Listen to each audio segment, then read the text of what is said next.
عليك سيدي يا رسول الله. الصلاة والسلام عليك سيدي يا حبيب الله. الصلاة والسلام عليك سيدي يا شافع المجيبين. الصلاة والسلام عليك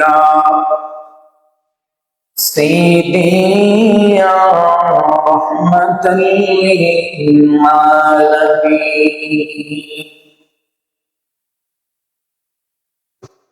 الحمد لله أحمده ونستعينه ونستغفره ونؤمن به ونتوكل عليه ونعوذ بالله من شرور أنفسنا ومن سيئات أعمالنا. من يهده الله فلا مضل له ومن يضلله فلا هادي له. ونشهد أن لا إله إلا الله وحده لا شريك له. ونشهد أن سيدنا وسندنا وحبيبنا وحبيب قلوبنا ورأفنا ومرجانا وعوضنا ومولانا محمدا صلى الله تعالى عليه وسلم، الذي أرسله بالحق بشيرا ونذيرا وداعيا إلى الله بإذنه وسراجا منيرا.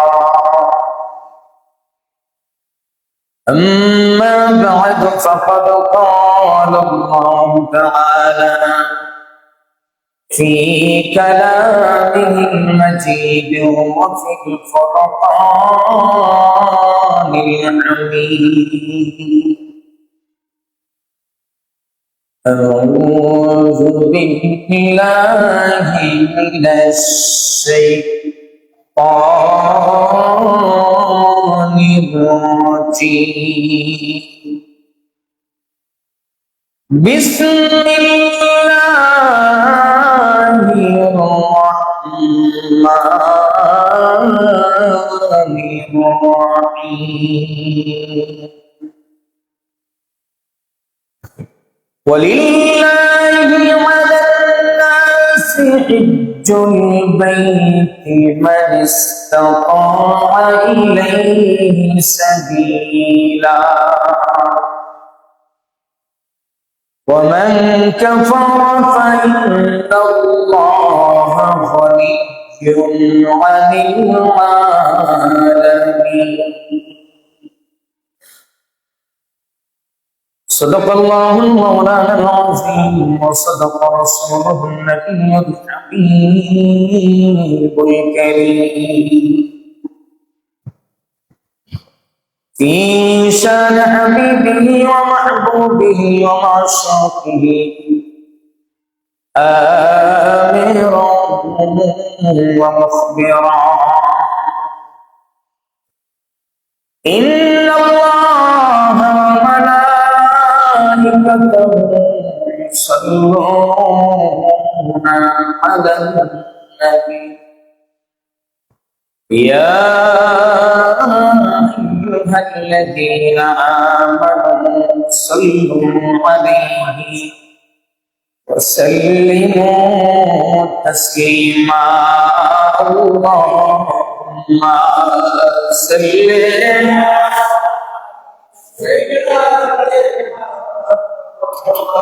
لنا محمد وعلى آله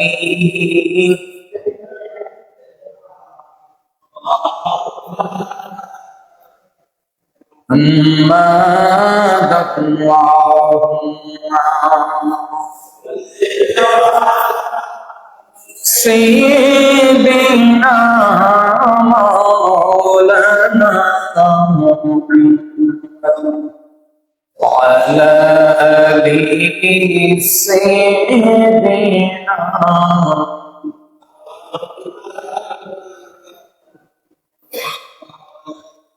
সৃষ্টিকুলের সবাই বলে আজ আমাদের খুশির দিন,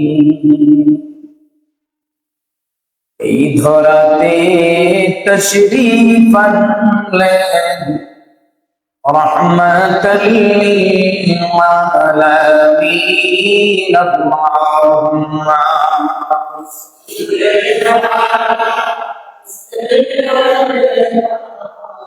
مولانا محمد وعلى آله سيدنا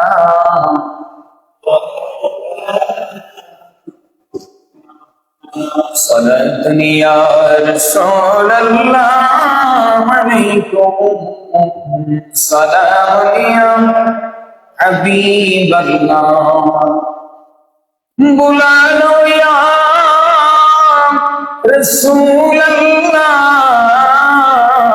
बुला लो मेरे आका मेरे मौला बुला लो सलात या रसूल अल्लाह अलैकुम सलाम या لا إله إلا الله لا إله সবাই লা ইলাহা লা ইলাহা হাসবি রাব্বি জাল্লাল্লাহ قلبي غير الله حسبي ربي ما في قلبي نور محمد صلى الله عليه نور محمد صلى الله لا إله إلا الله لا إله لا إله لا إله لا إله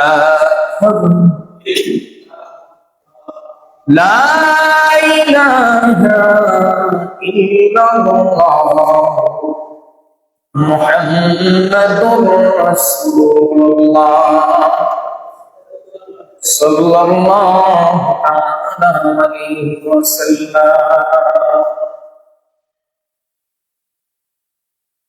আল্লাহ পাকের দরবারে লাখো কোটি শুকরিয়া রব্বুল আলামিন আল্লাহ সুবহানাহু ওয়া তাআলা জিলকদ মাসের দ্বিতীয় জুমার নামাজ আদায় করার জন্য আমাদেরকে আল্লাহ পাকের ঘরে আসা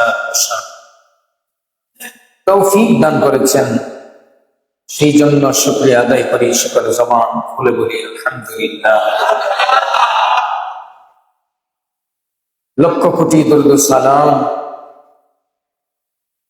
এই নবীজির নূরানি কদম মোবারক, যিনি হায়াতুন নবী, জিন্দা নবী, নূর নবী, গুনাহগার উম্মতের শাফাআতের কান্ডারি, রাহমাতুল লিল আলামিন নবীজির কদম মোবারকে আল্লাহ পাক যেন আমাদের পক্ষ থেকে দরুদ সালাম কবুল করেন, মঞ্জুর করেন, সকলে করি আমিন। আজ জিলকদ মাসের দ্বিতীয় জুমা। আজকের জুমার আলোচ্য বিষয় হলো হজের গুরুত্ব এবং ফজিলত। এই আলোচনার উপর ভিত্তি করে কোরআন সুন্নাহর আলোকে আমরা হজের গুরুত্ব এবং ফজিলত সম্পর্কে জানার চেষ্টা করব। আল্লাহ পাক তৌফিক দান করেন। ওয়া মা তাওফীকি ইল্লা বিল্লাহ।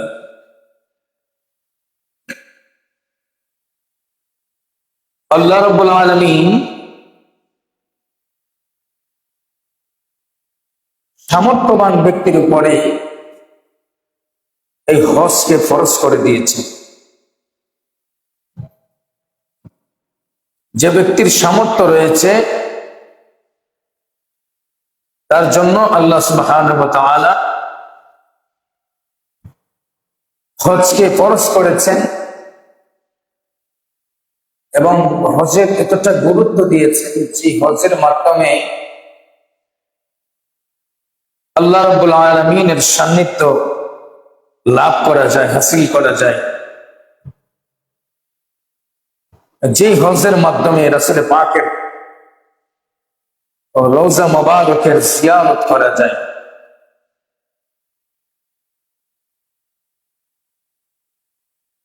আল্লাহ রাব্বুল আলামিন কোরআনুল কারীমের আলে ইমরানের ৯৭ নম্বর আয়াত, এই আয়াতে কারিমার মধ্যে আল্লাহ বলেন, বিসমিল্লাহির রহমানির রহিম। ওয়ালিল্লাহি আলান নাসি হিজ্জুল বাইতি মান ইসতাতা ইলাইহি সাবিলা ومن كفر فإن الله غني عن العالمين।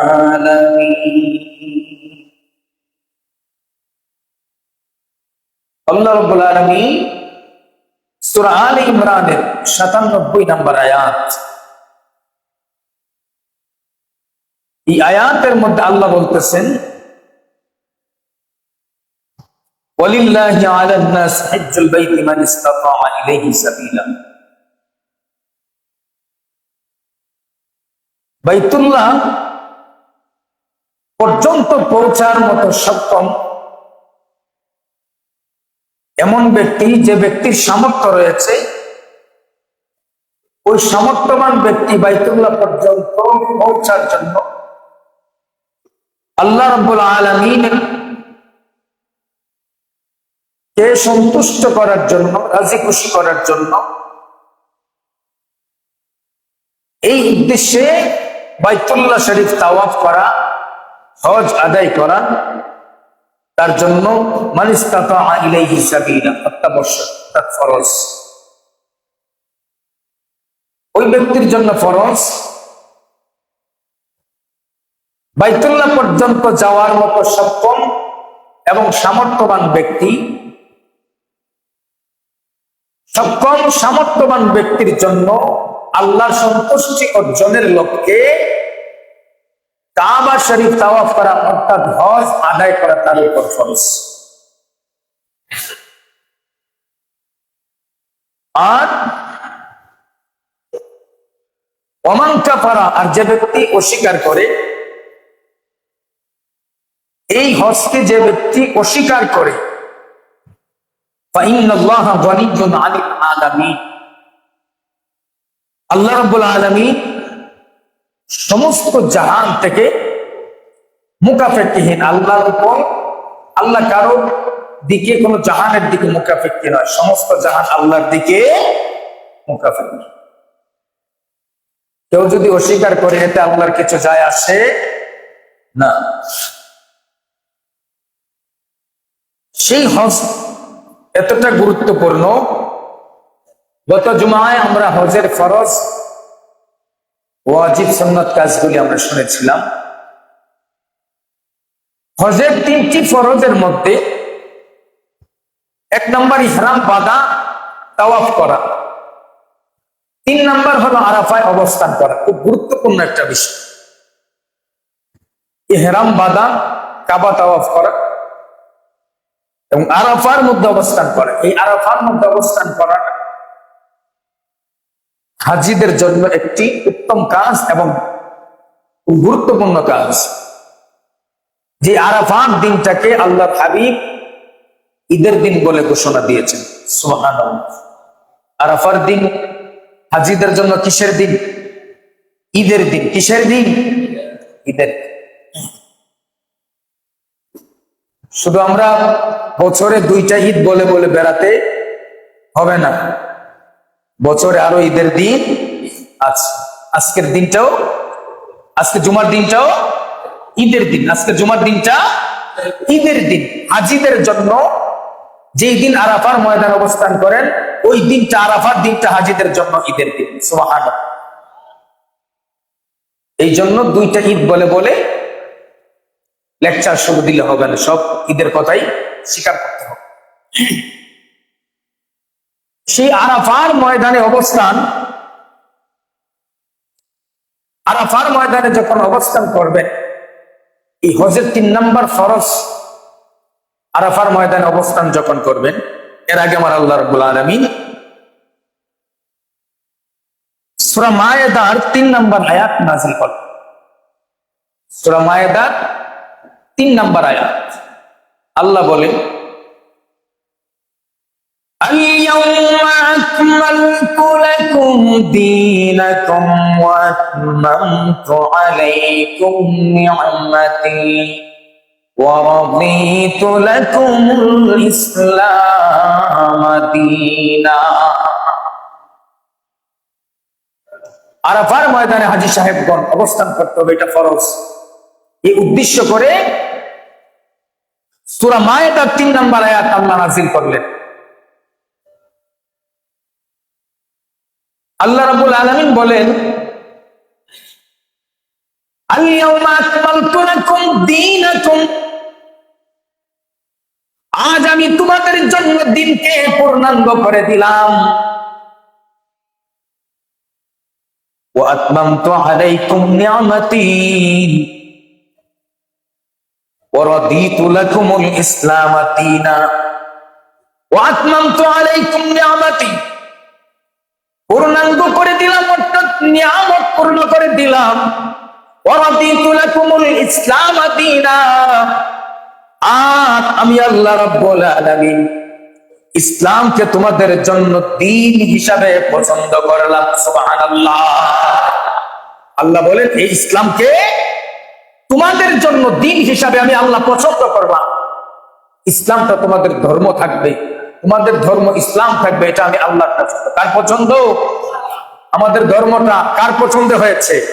আল্লাহ। সুতরাং আমাদের ধর্ম ছাড়া যত ধর্ম আছে, সমস্ত ধর্ম কারো না কারো নিজের আবিষ্কার করা।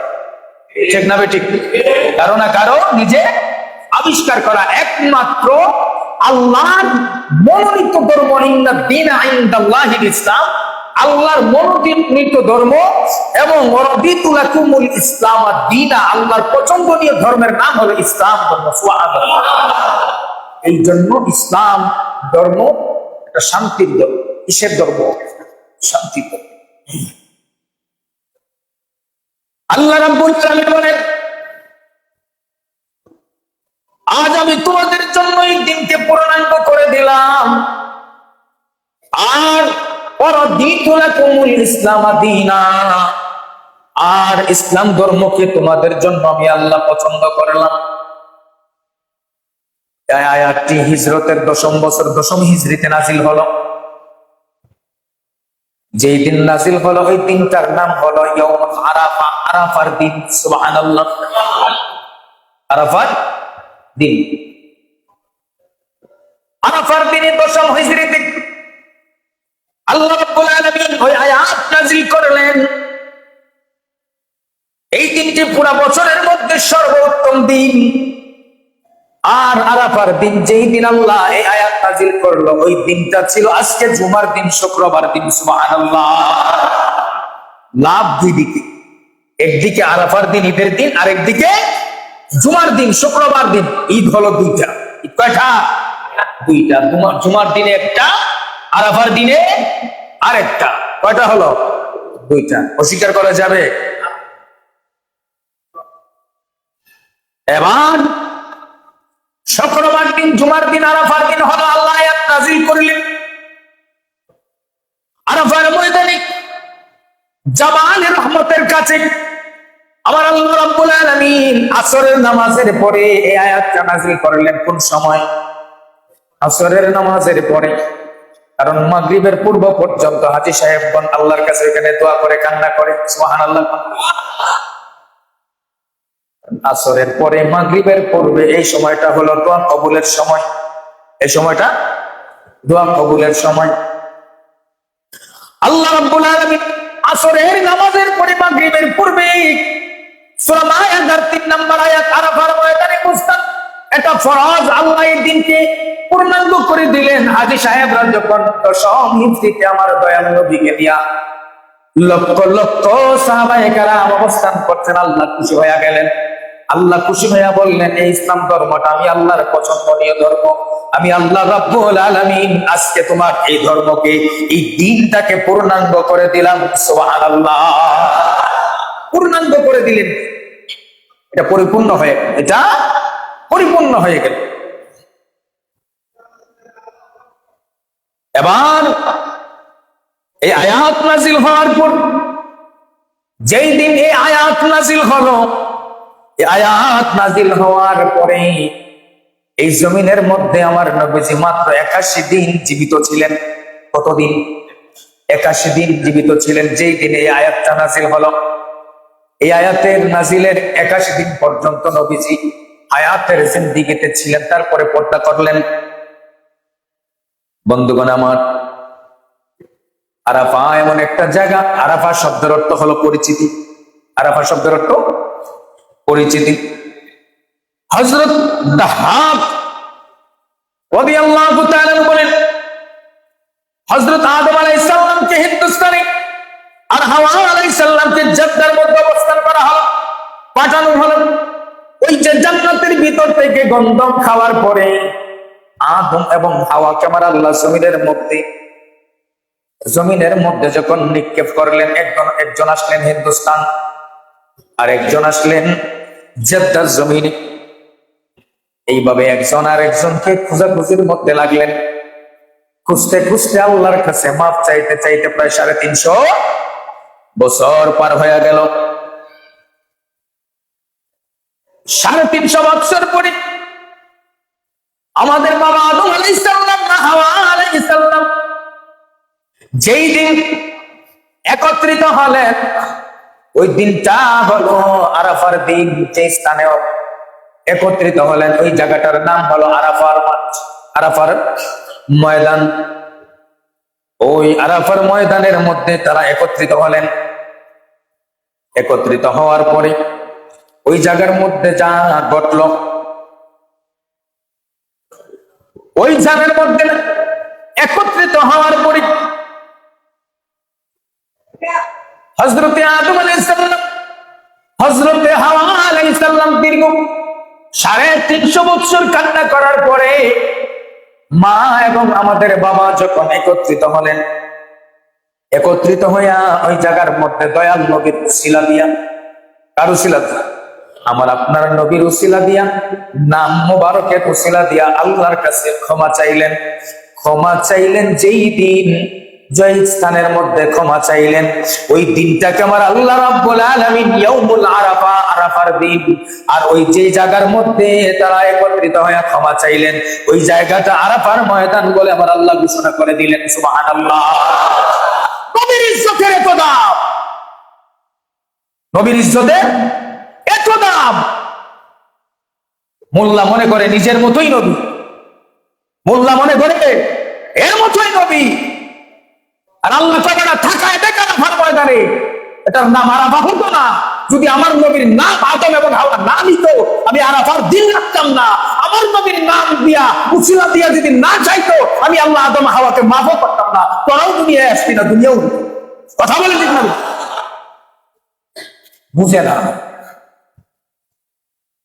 এ যেটা বুঝে একটাই বুঝে, এ যেটা বুঝে একটাই বুঝে, কিভাবে শুধু নবীর শানকে ছোট করা যায়, খাটো করা যায়, নবীর শান থেকে আদব সরানো যায়, এই চিন্তা নিয়ে বেশি। কষ্ট লাগতে পারে, কিছু করার নাই। আমার নবীর শানে বেয়াদবি করলে আমি কাউকে ছাড় দিয়ে কথা বলবো না, এতে আমার মরণ হয়ে যাবে। এই প্রস্তুত আছি, কথা বললে যদি জীবন চলে যায়, 1000 বার আমার নবীর জন্য দিতে রাজি আছি। এই জীবন পেয়েছি নবীর জন্য, এই জীবন পেয়েছি নবীর জন্য। তুমি আমার নবীর শানে সম্মান দিতে কষ্ট লাগবে কেন? এই আরাফাত ময়দানে অবস্থান 3 নাম্বার ফরজটা আমার নবীর ইজ্জতে আমার আল্লাহ দিয়েছে। আদম হাওয়া যখন একত্রিত হয়ে গেলেন, আমার আল্লাহ রাব্বুল আলামিনের দরবারে যখন আদম হাত বাড়ায়া মুনাজাত করেন, আল্লাহ ওই আরশের কুঠির উপরে দেখেছি লা ইলাহা ইল্লাল্লাহ মুহাম্মাদুর রাসূলুল্লাহ।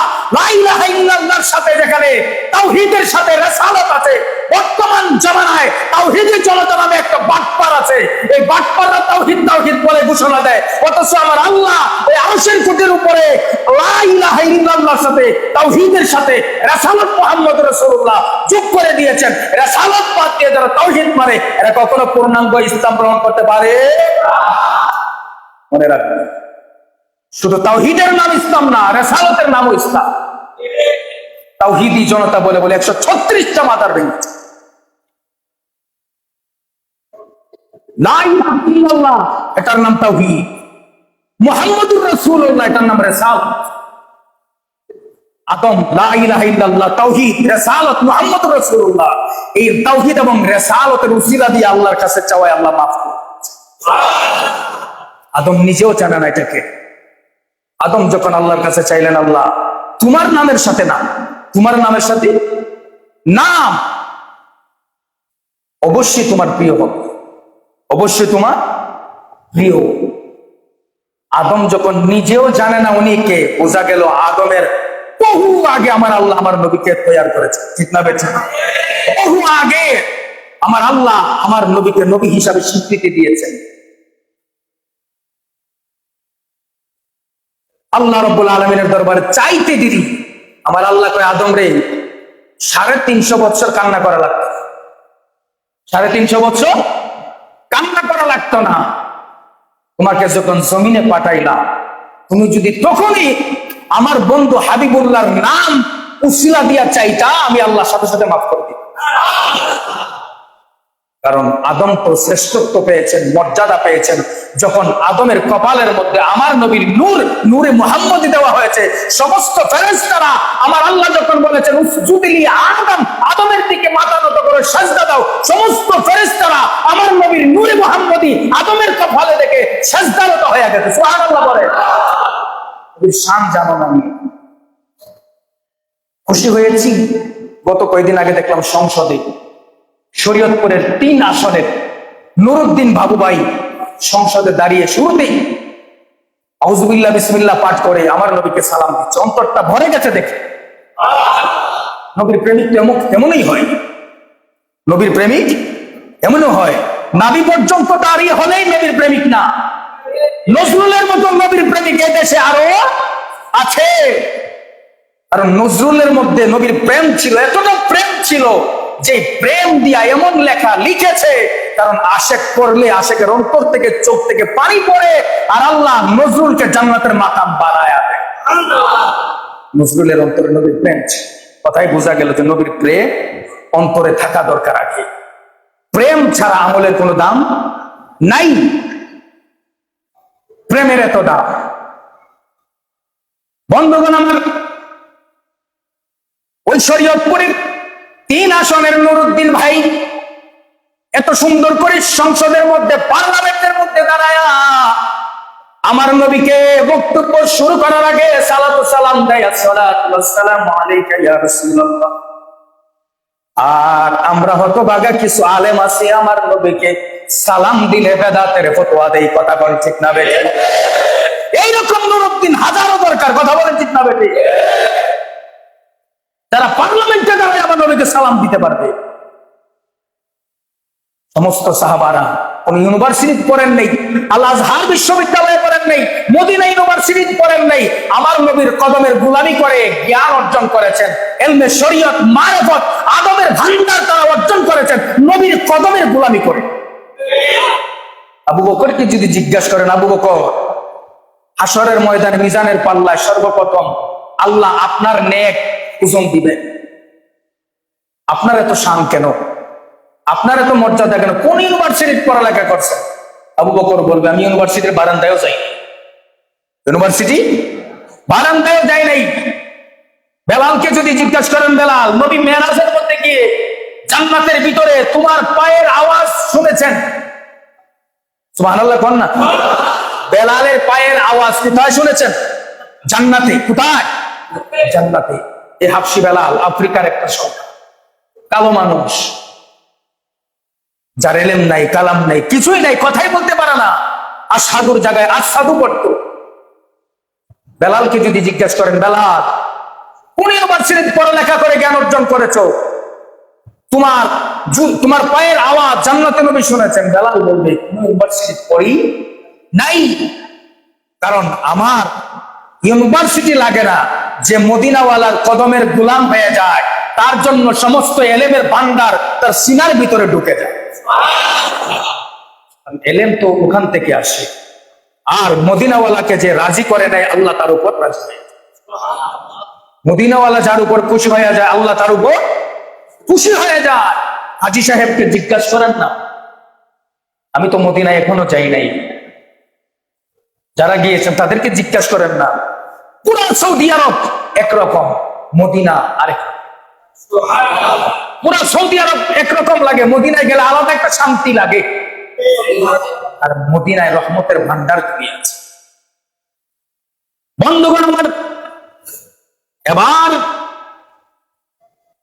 ইমাম বুখারী রাহমাতুল্লাহি আলাইহি বুখারী শরীফের মধ্যে একখানা হাদিস নকল করেন, قال اليهود لعمر إنكم تقرؤون آية لو نزلت فيها لا تخازها عيدا فقال عمر। এক ইহুদির সাথে ওমরের দেখা, এক ইহুদির সাথে ওমরের দেখা, ওই যে আল্লাহ আয়াত নাজিল করলেন সূরা মায়েদার 3 নম্বর আয়াত, মনোযোগ দিয়ে শুনবেন। এই আয়াত নাজিল করার পরে 10ম হিজরিতে জুমার দিনে আসরের নামাজের পরে মাগরিবের পূর্বে আরাফার দিনকে আমার আল্লাহ ইসলামকে পূর্ণাঙ্গ যেদিন ঘোষণা দিলেন, ওই দিনের পরে মাত্র 81 দিন আমার নবীজি হায়াতের জিন্দেগিতে দুনিয়ায় ছিলেন। এর মধ্যে ওমরের সাথে একটা ইহুদির দেখা, বুখারী শরীফের হাদিস। হযরত ওমরের সাথে যখন দেখা হলো, ওই লোকটা বলতেছে, ইন্নাকুম তাকরাউনা আয়াতাল লাউ নাযালাত ফিহা লাখাজনাহা ঈদা। এই উমর, আপনারা এমন একটা আয়াত পড়ে থাকেন, ইহুদি বলতেছে, এই উমর, আপনারা এমন একটা আয়াত পাঠ করে থাকেন, ওই আয়াতটা যদি আমাদের উপর নাজিল হতো, ইহুদি, ওই আয়াতটা যদি আমাদের উপর নাজিল হতো, আমরা ওই আয়াত নাজিলের পরে ওই দিনটাকে ঈদ হিসাবে স্বীকৃতি দিতাম এবং ওই দিনটাকে ঈদ হিসাবে পালন করতাম। সুবহানাল্লাহ। ইহুদি বলতেছে, সূরা মায়েদার 3 নম্বর আয়াত যে তোমাদের উপর নাজিল হয়েছে, এই আয়াত যদি তোমাদের উপর নাজিল না হয়ে আমরা ইহুদির উপর নাজিল হলো, তাহলে আমরা সেটাকে ঈদ হিসাবে ধরে রাখতাম, ঈদ পালন করতাম ওই দিনটাকে। এবার قال عمر, হযরত ওমর বলেন, ইন্না লাল্লাহু হাইসু উনজিলাত ওয়া আইনা উনজিলাত ওয়া আইনা রাসূলুল্লাহ সাল্লাল্লাহু আলাইহি ওয়াসাল্লাম হিনা উনজিলাত। হযরত ওমর বলেন, এটা কখন এবং কোথায় অবতীর্ণ হয়েছে ওমর জানেই না এখনো, ওমর এখনো জানেই না। এবার ইহুদি ডাক দেয়া বলে, এই ওমর, এই আয়াতটা আরাফার দিনে 10ম হিজরিতে জুমার দিনে আসরের পরে মাগরিবের পূর্বে নাজিল হয়েছে, আল্লাহ আরাফার ময়দানে এই আয়াতটা নাজিল করেছেন। তখন হযরত ওমর বলতেছেন, এই ইহুদিরে শুন, যদি আমার আল্লাহ রাব্বুল আলামিন এই আয়াত আমাদের উপর নাজিল করে থাকেন, আমি ওমর আল্লাহর শপথ করে বলছি, আমি ওই জায়গার মধ্যে আমি শুনি নাই বা আমি জানি না। আর আল্লাহ যদি এই আয়াতটা আরাফার দিনকে উদ্দেশ্য করে নাজিল করে থাকেন, আমি ওমর শপথ করে বলছি, আয়াত যদি আমার আল্লাহ নাজিল করেন আল-ইয়াউমা আকমালতু লাকুম দীনাকুম, আমি ওমর ঘোষণা দিয়ে দিলাম, আমার নবীজি ওই দিন জুমার দিন যদি নাজিল হয়, ওই দিন যদি নাজিল হয়, আমার নবীজি অবশ্যই অবশ্যই ওই দিনটাকে ঈদের দিন বলে স্বীকৃতি দিয়েছেন। সুবহানাল্লাহ। নবীর প্রতি নবীর সাহাবীর কতটা কনফিডেন্স, কতটা বিশ্বাস, কতটা আত্মবিশ্বাস।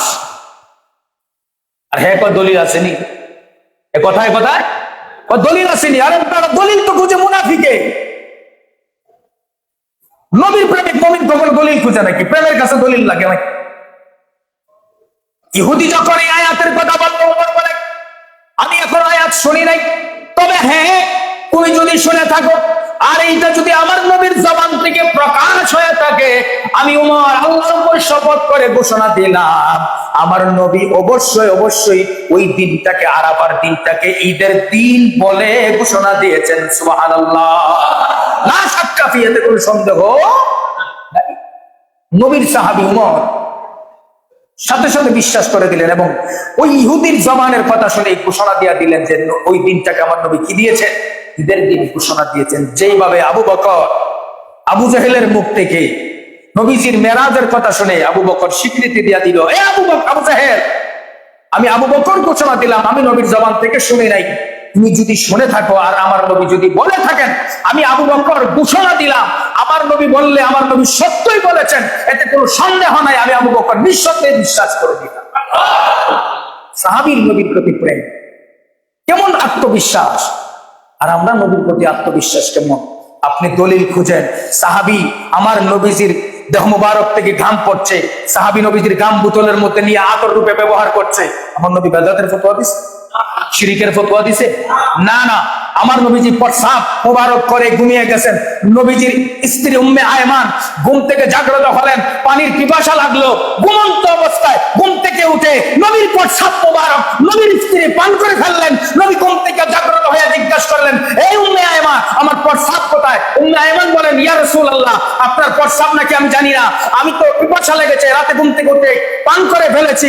আমার নবী বলেন, হ্যাঁ তুমি কি করলা? আমার প্রস্রাব পান করে নিলা। আমার নবী উম্মে আয়মানের দিকে আঙ্গুল ইশারা করে বললেন, এই উম্মে আয়মান শুনো, তোমার এই দেহ জাহান্নামের আগুন কখনো জ্বালাতে পারবে না, তোমার দেহের জন্য জাহান্নামের আগুন হারাম হয়ে গেছে। নবীর প্রস্রাব খেয়ে ফেলছে, শিরিকের ফতোয়া তো দেয়। নবী তো শিরিকের ফতোয়া দেন নাই। আর আমরা শিরিকের ফতোয়ার উপরে আছি, কথায় কথায় এ মাথা নিচু করলে শিরিক। মা বোনরা চোখ সারাদিন ঝাড়ু দেয় মাথা নিচু করে, কথা কয় না, মনে করে সাধারণ মানুষ কিছুই বোঝে না। আর সাধারণ মানুষকেও তো আল্লাহ বিবেক দিয়েছে, সাধারণ মানুষকে তো আল্লাহ কি দিয়েছেন?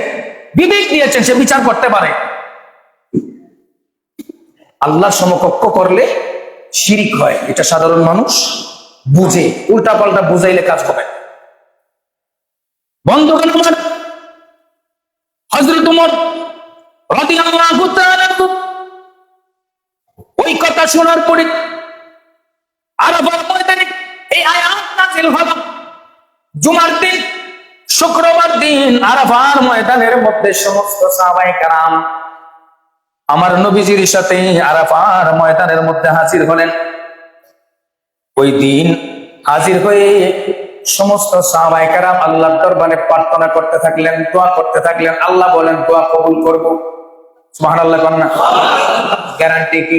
গ্যারান্টি হলো আল্লাহ যে দোয়া কবুল করলেন। ওই দিন আমার নবীজি 10ম হিজরিতে লক্ষ লক্ষ সাহাবায়ে কেরামকে নিয়ে আরাফার ময়দানে অবস্থান করলেন আর আল্লাহর দরবারে প্রার্থনা করলেন। আমার আল্লাহ বলেন, বন্ধু আমার, আপনি দোয়া করেছেন, আপনার দোয়া আমি আল্লাহ কবুল করলাম। আর আমি আল্লাহ কবুল করে এর প্রমাণ হিসাবে সূরা মায়েদার 3 নম্বর আয়াত নাযিল করে দিলাম। আল-ইয়াউমা আকমালতু লাকুম দীনাকুম ওয়া আতমামতু আলাইকুম নি'মাতি ওয়া রাদিতু লাকুমুল ইসলাম দীনা। আল্লাহ ঘোষণা দিয়ে দিলেন, আমি দিনকে পূর্ণাঙ্গ করে দিলাম। এর মানে আপনি আরাফার ময়দানে অবস্থান করেছেন, আমি আল্লাহ খুশি হয়ে কবুল করে নিলাম। আজকে থেকে কিয়ামত পর্যন্ত আপনার উম্মতেরা এই আরাফার ময়দানে অবস্থান করাটা ফরজ হয়ে গেল। বন্ধুরে আমার, হযরত ওমর বলেন, আমি রাসূল সাল্লাল্লাহু আলাইহি ওয়াসাল্লামকে বলতে শুনলাম, আল্লাহ রাব্বুল আলামিন আরাফার দিনে তার প্রত্যেকটা বান্দার উপরে এমন ভাবে দৃষ্টি দেন, যার অন্তরে বিন্দু মাত্র ঈমান নিয়ে আরাফার ময়দানে অবস্থান করে। সুবহানাল্লাহ। আরাফার ময়দানে যারা হাজির হন, উপস্থিত থাকেন, আল্লাহ সবার প্রতি দৃষ্টি দেন, সবার প্রতি তাকান, এমন ভাবে তাকান যার অন্তরে বিন্দু মাত্র ঈমান থাকবে। আমার আল্লাহ রাব্বুল আলামিন অবশ্যই অবশ্যই ওই ব্যক্তিকে আরাফার ময়দানে ক্ষমা করে দেয়। এবার নাফে বলেন, আমি ইবনে ওমরকে জিজ্ঞাসা করলাম, এই ক্ষমা কি সকল ঈমানদার জন্য নাকি শুধু আরাফাবাসীর জন্য? উত্তরে তিনি বললেন, আমার আল্লাহ রাব্বুল আলামিন আরাফার ময়দানে অবস্থানরত হাজীদের দিকে তাকান, সুদৃষ্টি দেন, এবং হাজীদেরকে যখন আমার আল্লাহ রাব্বুল আলামিন ক্ষমা করেন, হাজীদের উসিলায় তামাম বিশ্বের মুসলমানকে মাফ করে দেন। সুবহানাল্লাহ। হাজীদের উসিলায় সমস্ত বিশ্বের মুসলমানদেরকে আল্লাহ মাফ করে দেন। কারণ হাজী সাহেব কি আরাফার ময়দানে শুধু তার জন্য দোয়া করেন না, সমস্ত বিশ্বের মুসলমানের জন্য দোয়া করতে থাকে। আল্লাহ সমস্ত বিশ্বের মুসলমানদের দোয়া মাফ করেন। হযরত জাবির রাদিয়াল্লাহু তাআলা থেকে বর্ণিত, তিনি বলেন, আল্লাহ রাব্বুল আলামিনের হাবিব সাল্লাল্লাহু আলাইহি ওয়াসাল্লাম আরাফার দিন আল্লাহ তাআলা নিজের আসমানে এসে, আরাফার দিন প্রথম আসমানে আমার আল্লাহ রাব্বুল আলামিন হাজীদেরকে নিয়ে ফেরেশতাদের উপর গর্ব করে বলতে থাকেন, হে আমার ফেরেশতারা শোনো, তোমরা আমার ওইসব বান্দাদেরকে দেখো। আল্লাহ আরাফার ময়দানে অবস্থানরত হাজীদের দিকে আল্লাহ ফেরেশতাদেরকে বলেন, দেখো আমার ওই সমস্ত বান্দাদের দিকে তাকাও যারা দূর দূরান্ত থেকে হয়রান পেরেশান হয়ে আরাফার ময়দানের মধ্যে এসেছে। এরা আমার নিয়ামতের জন্য ও আযাব থেকে মুক্তির জন্য আমার দরবারে আশা করে আসছে। যার সাক্ষাতে কেউ আসলে তার উপর কর্তব্য হয় যে, আল্লাহ বলতেছেন ফেরেশতাদের কি, কারো সাক্ষাতে যদি কেউ আসে তার জন্য কর্তব্য হয়ে যায় তার জন্য মেজবানি করা। তার জন্য কি করা? মেজবানি করা। আমার আল্লাহ ডাকে বলেন, ফেরেশতারা আমার বান্দা বান্দীরা অনেক দূর দূরান্ত থেকে কষ্ট করে পেরেশান হয় আরাফার ময়দানের মধ্যে অবস্থান করতেছে, একত্রিত হয়েছে। আমি আল্লাহর উপর দায়িত্ব হয়ে গেছে, কর্তব্য হয়ে গেছে তাদের মেজবানি করা।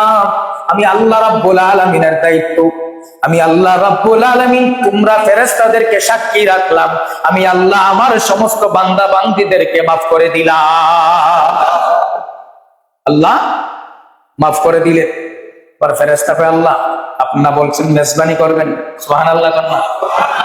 ফেরেশতারাও আমাদের পক্ষে, ফেরেশতারাও আমাদের পক্ষে। ফেরেশতারা ডাক দিয়ে বলে, আল্লাহ আপনারা বলেছেন মেজবানি করবেন। আমার আল্লাহ বলেন, ফেরেশতারা তোমরা সাক্ষী থাকো, আমি আল্লাহ ওয়াদা দিলাম আমার যে সমস্ত বান্দাদেরকে আমি আল্লাহ মাফ করে দিলাম তাদেরকে কাল হাসরের ময়দানে জান্নাতের ভিতরে মেজবানের ব্যবস্থা করে দিব। জান্নাতের ভিতরে মেজবানি হবে। আল্লাহ সকলকে তৌফিক দান করুক, সকলে পড়ে আমিন। এবার আমার আল্লাহ রাব্বুল আলামিন ফেরেশতাদেরকে বলেন, ফেরেশতারে আমি আল্লাহ সবাইকে মাফ করে দিলাম, তবে এক প্রকার ব্যক্তিকে আজকে আমি মাফ করব না। নাউযুবিল্লাহ। কোন প্রকার? এক প্রকার ব্যক্তিকে আমি আল্লাহ মাফ করব না। আমার আল্লাহ রাব্বুল আলামিনকে ফেরেশতারা ডাক দিয়ে বলে, আল্লাহ এই কোন প্রকার ব্যক্তি? আমার আল্লাহ বলেন, আজকে যারা অহংকারী রয়েছে ওই অহংকারী ব্যক্তিকে আমি আল্লাহ মাফ করব না, মাফ করব না, মাফ করব না। বলেন না নাউযুবিল্লাহ। অহংকারী ব্যক্তিকে মাফ করব না। এবার ফেরেশতা বলে, আল্লাহ এই আরাফার ময়দানে অবস্থানরত পুরুষের মধ্যে তো মহিলাও আছে। আমার আল্লাহ বলেন, পুরুষ মহিলা কাউকে আমি আল্লাহ মাফ করব না। যার ভিতরে বিন্দু মাত্র অহংকার থাকবে তার কোনো ক্ষমা নাই। বোঝা গেল নির অহংকার হইয়া তারপরে আরাফার ময়দানে অবস্থান করতে হবে। কথা বলেন ঠিক না বেঠিক? হজের কাজ শেষ করিয়া, হজের কাজ শেষ করিয়া মদিনায় যাও চলিয়া। যদি হজ পূর্ণ করতে চাও মদিনায় ছুটে যাও। নজরুল কত সুন্দর করে বোঝায়া দেয়, হজের কাজ শেষ করিয়া মদিনায় যাও ছুটিয়া। যদি হজ পূর্ণ করতে চাও মদিনায় ছুটে যাও, হজ পূর্ণ হয়ে যাবে। আর হজ যদি কবুল করাইতে চাও, প্রত্যেকটা টাকা বিন্দু মাত্র হালাল হলেও সাথে করে নিয়ে যাও, 1 টাকাও হারাম ঢুকায় না, তাতে হজ কবুল হয় না। কথা কোন ঠিক না বেঠিক? কবুল করাইতে হলে হজের কাজ শেষ করে মদিনায় যাও। মদিনায় গিয়া নবীকে সালাম দাও। মান যারা কবরি ওয়াজাবাত লাহু শাফাআতি।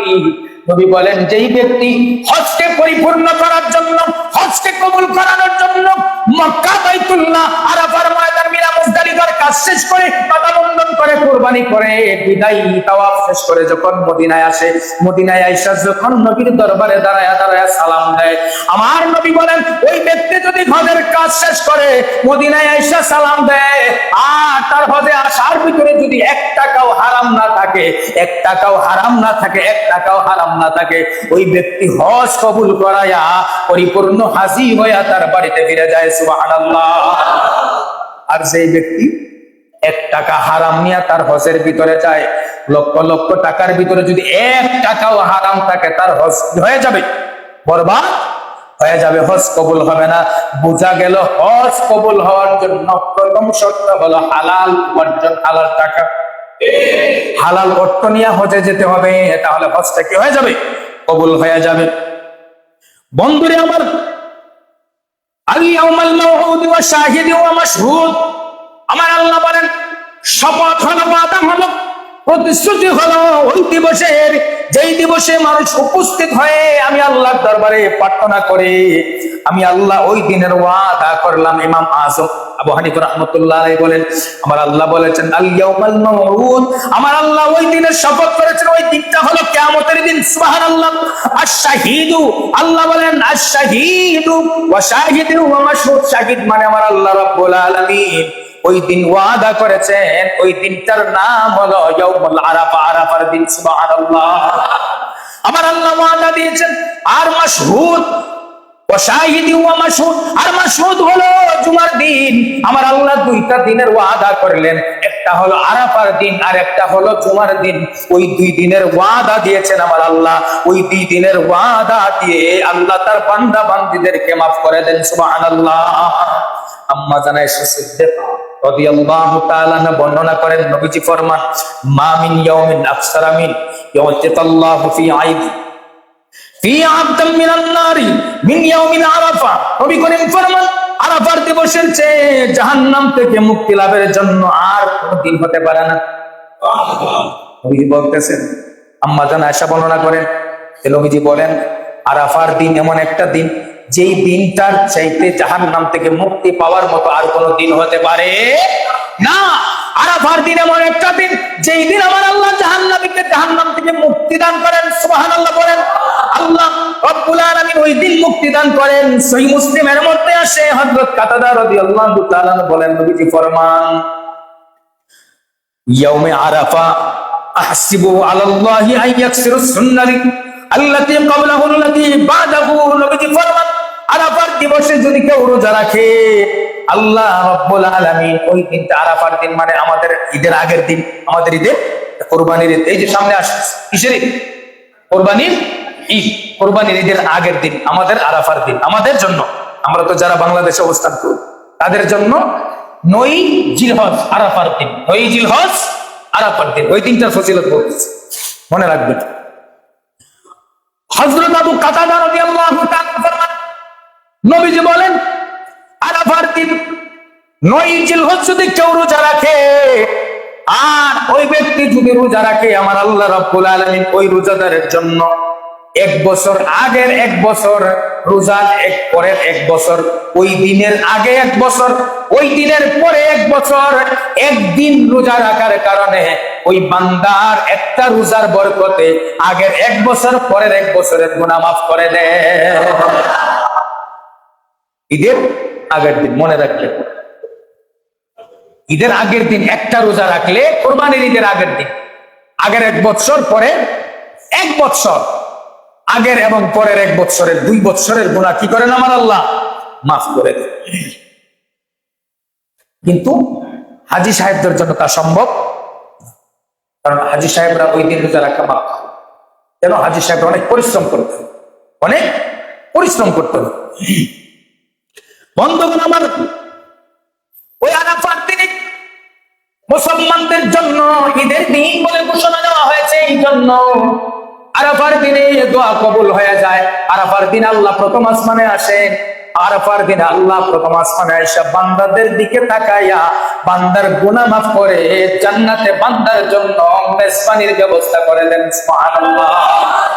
আরাফার দিনটা শুধু আরাফাবাসীর জন্য মাফ নয়, আরাফার দিনে আল্লাহ রাব্বুল আলামিন সমস্ত ইমানদার নরনারীকে আমার আল্লাহ মাফ করে দেয়। সমস্ত মুসলমান নরনারীরা, সমস্ত মুসলমান নরনারীরা যখন দোয়া করবেন, সমস্ত মুসলমান নরনারী না বলে সমস্ত ইমানদার নরনারীর জন্য দোয়া করবেন, দোয়াটা কবুল হওয়ার গ্যারান্টি 100%।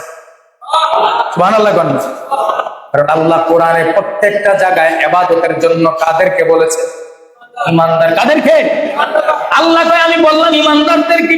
তোমরাও যদি ইমানদার নরনারীর জন্য দোয়া করো, আমি আল্লাহ খুশি হয়ে যাই। ইমানদার নরনারীর এত দাম, ইমানদার নরনারী এত দাম, কারণ ইমানদার ছাড়া দোয়া কবুল হয় না, দোয়া কবুল হয় না। কারণ সবাই ইমানদার না। ইমানদারের সাথে নবীর পিছনে মদিনাতুল মুনাওয়ারায় মসজিদে নববীর ভিতরে জামাতের সাথে, ইকামতের সাথে, আযানের সাথে, জামাতের সাথে নবীজির পিছনে, আমার নবীজির পিছনে শত শত সাহাবায়ে কেরাম নামাজ পড়েছেন। এর মধ্যে ইমানদারের সাথে মুনাফিকও ছিল। কথা বলেন ঠিক না বেঠিক? এই জন্য মুনাফিক একটা আর ইমানদার আরেকটা। মুনাফিকের লাইন আলাদা, ইমানদারের লাইন আলাদা। মুনাফিকের জন্য ইমানদারের সাথে কোনো স্থান করা যাবে না। এই জন্য মুনাফিকদেরকে আমার আল্লাহ রাব্বুল আলামিন কখনো উদ্দেশ্য করে বলেন নাই। আল্লাহ কখনো বলেন নাই ইয়া আইয়ুহাল মুসলিমুনা আকিমুস সালাতা ওয়া আতুজ যাকাত। আল্লাহ প্রত্যেকটা আয়াতের মধ্যে বলেছেন ইয়া আইয়ুহাল্লাযিনা আমানু, হে ঈমানদার নরনারীগণ, তোমরা নামাজ পড়ো, রোজা রাখো, হজ করো, যাকাত দাও। কথা বলেন ঠিক না? আল্লাহ ঈমানদারদেরকে বলে, মুনাফিক সবাইকে বলে না। কারণ সবার ভিতরে ভাগ আছে। কারবালার ময়দানে 61 হিজরিতে জুমার দিনে, জুমার নামাজের সময় 2টা দল ছিল। 2টা দলের তাঁবুর ভিতরে আযান হলো। 2টা দলের তাঁবুর ভিতরে আযান হলো। অথচ 2 আযানের ভিতরে 2টা দাবি ছিল। একটা আযানের দাবি হলো ইমাম হুসাইনকে দুনিয়া থেকে বিদায় করে তার পরিবারকে বিদায় করে মসনদ দখল করা। কথা বলে ঠিক না বেঠে?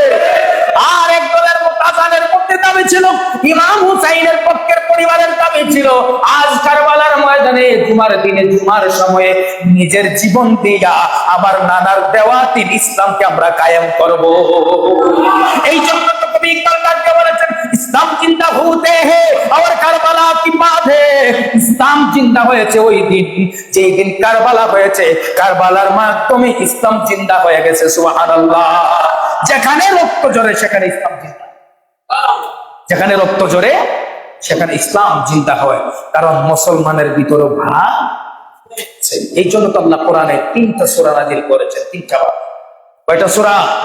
3টা সূরা। 1 নাম্বার সূরা কাফের, তার লাইন আলাদা। 2 নাম্বার মুনাফিকুন, মুনাফিকের লাইন আলাদা, কারণ সে মুসলমানের রূপ নিয়ে আছে। কিসের রূপ নিয়ে আছে? মুসলমানের রূপ নিয়ে আছে। 3 নাম্বার মুমিন, যারা মুমিন তাদের জন্য স্পেশাল সূরা আমার আল্লাহ নাযিল করেছেন। সুবহানাল্লাহ।